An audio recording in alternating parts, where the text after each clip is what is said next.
Ranawat diet में आपका स्वागत है। जय श्री रामकृष्ण। आज आपको बता रहा हूँ समलैंगिक शादी यानी सेम सेक्स मैरिज के बारे में। सुप्रीम कोर्ट में 10 दिन लगातार बहस चली, जिसमें सरकारी वकील ने यही कहा कि ये संसद का काम है, संसद में इसका विधेयक जो बनाया जाएगा, किया जाएगा, या उसमें संसद में जो भी बहस होगी उसके आधार पर निर्णय लिया जाएगा। इसमें मैं भी जो शोध हुई है उसके बारे में आपको बताना चाहूँगा कि समलैंगिक कौन बनते हैं, कैसे बनते हैं, क्यों बनते हैं, उसके कारणों को भी जानना जरूरी है। बिना कारण कोई चीज़ नहीं होती है। माना कि कुछ लोग जन्म के कारण भी हो सकते हैं समलैंगिक हों, पर सभी नहीं हो सकते।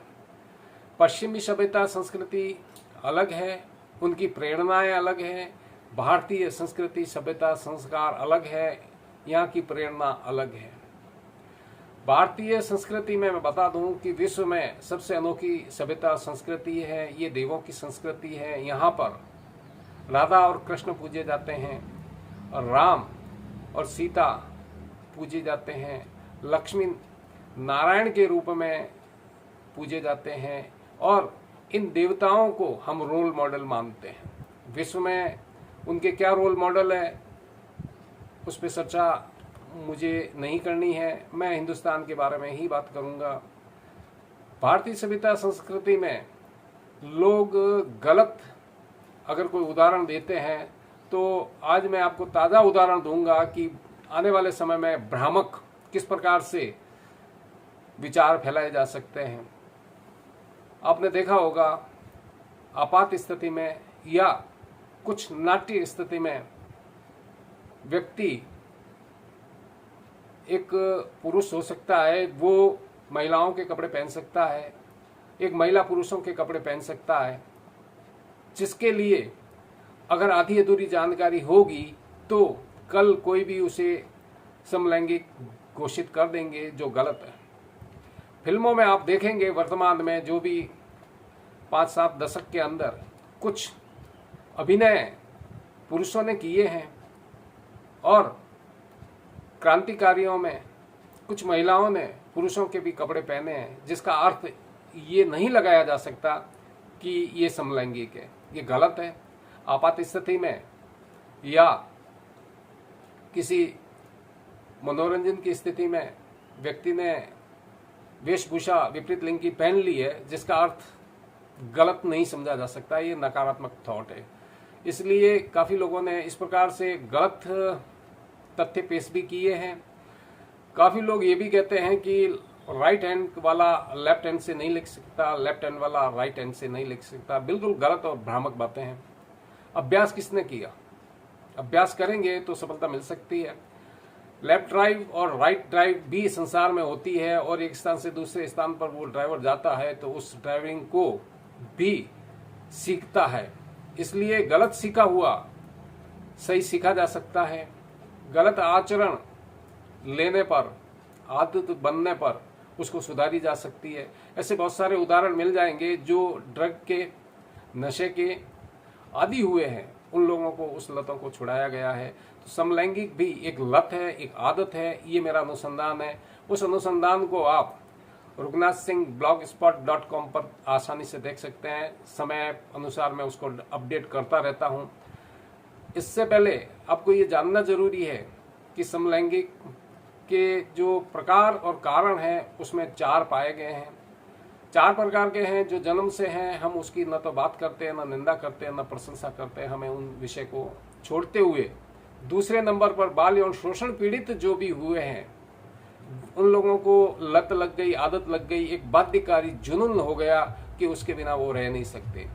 तीसरे वो हो सकते हैं जिन्हें पर्यावरण की वजह से भी ये एक लत और आदत लगी हो। और चौथा वे लोग जो हार्मोन्स की वजह से हो सकते हैं, तो हार्मोन्स थेरेपी भी होती है। मेरे पास में जो भी आए हैं 100% बाल यौन शोषण पीड़ित या इन्वायरमेंट की वजह से। इसमें अनुसंधान आप पढ़ेंगे, और हो सकता है कि इसकी विश्वसनीयता लेने के लिए आप भी अनुसंधान कर सकते हैं, और अन्य अनुसंधानों को भी आगे आना जरूरी है। लिंग कितने प्रकार के होते हैं आप सभी जानते हैं, स्त्रीलिंग, पुल्लिंग और नपुंसक लिंग। जिसमें प्रेरणाएं गलत हो तो व्यक्ति गलत रास्ते जा सकता है, गलत सीख सकता है। अभिनय कोई भी व्यक्ति स्कूलों में करते हैं या कहीं पे अभिनय पात्र बन जाते हैं, वो मुखौटा होता है, जिसका अर्थ ये नहीं लगाया जा सकता कि वो जो अभिनय किया है वह हमेशा का पात्र है, वो एक अभिनय था। तो रोल मॉडल में कोई भी अभिनय कर लेता है तो जिसका अर्थ ये नहीं होता है कि व्यक्ति अपनी पहचान विकृत कर रहा है, तो उस विकृत पहचान को वापस सही की जा सकती है। इसमें अनुसंधान जो समलैंगिक के आंकड़े हैं उसको जुटाया जाना जरूरी है। इन लोगों के साथ में क्या कब कैसे हुआ ये भी जानना जरूरी है। जो व्यक्ति बाल यौन शोषण पीड़ित हुए हैं उन्हें लत लगी है और वो लड़के शादीशुदा भी थे, उन्होंने मुझसे संपर्क किया, उन लोगों की जो आदत और लत थी उनको ठीक किया। उसके बाद निरंतर कुछ नए लड़के भी आए हैं। काफी अभिभावकों को पता नहीं होता है कि उनके बच्चे के साथ में किस प्रकार से शोषण हुआ। लोगों के साथ में काउंसलिंग हुई होगी तो हो सकता है कि वो ठीक हो गए होंगे, पर जिन लोगों को काउंसलिंग नहीं मिली है और निरंतर इस प्रकार से पीड़ित रहे हैं, उन्हें गुदा मैथुन या मुख मैथुन बलपूर्वक या बहला फुसला कर करवा दिया गया है, तो उसकी आदतें हो गई है। काफी अभिभावक ऐसे हैं जिन्हें पता नहीं है कि उनके बच्चों के साथ में क्या हुआ, और जब वो शादी के योग्य होते हैं तब इनकार करते हैं कि हम इस लायक नहीं हैं। और स्पेशली इसमें अंग्रेजी पढ़े लिखे लोग ठीक होना नहीं चाहते हैं, क्योंकि उन्होंने सारे लिटरेचर विदेशों के थे और उनको पढ़ा है और उन्होंने माना है कि उसका इलाज नहीं है, पर गलत है। इसमें जिन लोगों ने उपचार लिया वो लोग ठीक हुए हैं, ऐसा कुछ भी नहीं है। इसमें शोध ये भी तो कह रही है कि लोग बायोसेक्सुअल भी होते हैं, आदतें बनती हैं, बिगड़ती हैं, सुधरती भी हैं।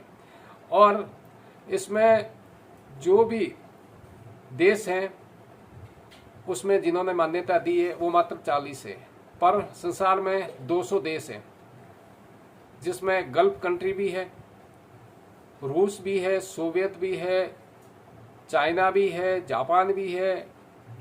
160 देशों ने जो मान्यता नहीं दी है तो उनको भी तो मानना पड़ेगा, उनके भी रूल्स रेगुलेशन सुनने पड़ेंगे।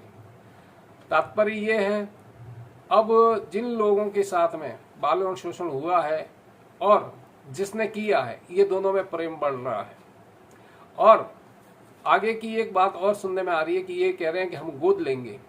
गोद लेने वाला जो बच्चा है उस बच्चे के साथ में क्या दुर्घटना नहीं होगी, इसकी क्या विश्वसनीयता है, क्या गारंटी है?